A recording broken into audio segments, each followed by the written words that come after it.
চলে যাওয়া সময় কখনোই ফিরে আসবে না। আমরা অনেক সময় এটা ভাবি যে আজ যে কাজটা হচ্ছে না কাল সেটা হয়ে যাবে, কিন্তু বাস্তবে যেই সময় একবার চলে যায় সেটা আর কোনোদিনও আসে না। শক্তিশালী মন ধারণা নিয়ে আলোচনা করে, কিছু মন ঘটনাগুলি নিয়ে আলোচনা করে, আর দুর্বল মন মানুষকে নিয়ে আলোচনা করে। বিশ্বাস হারাবেন না। সৃষ্টিকর্তা চাইলে 1 সেকেন্ডে যে কোনো মানুষের জীবন পরিবর্তন করে দিতে পারেন। এটি চরম সত্য কথা। তুমি যদি কাউকে ভালোবাসো তবে তাকে তার মতো ছেড়ে দাও। যদি সে তোমার কাছে ফিরে আসে তবে সে তোমারই ছিল, আর যদি ফিরে না আসে তবে সে কখনোই তোমার ছিল না।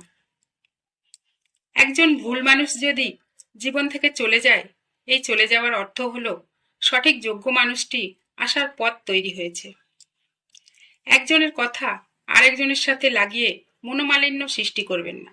সময় থাকলে গাছ লাগান, পরিবেশকে বাঁচান।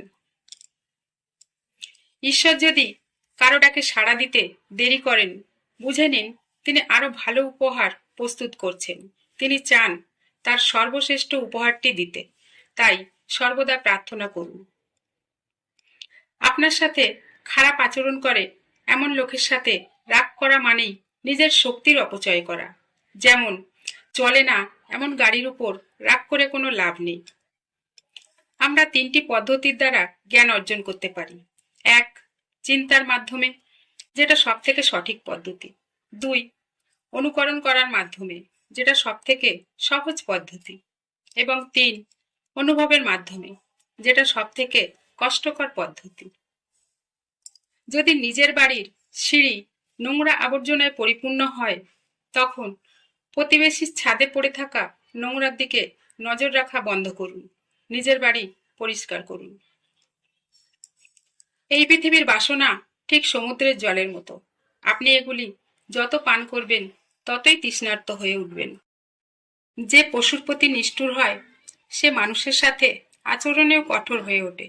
মানুষের সাথে তার ব্যবহার প্রাণীর ব্যবহারের দ্বারা বিচার করা যায়।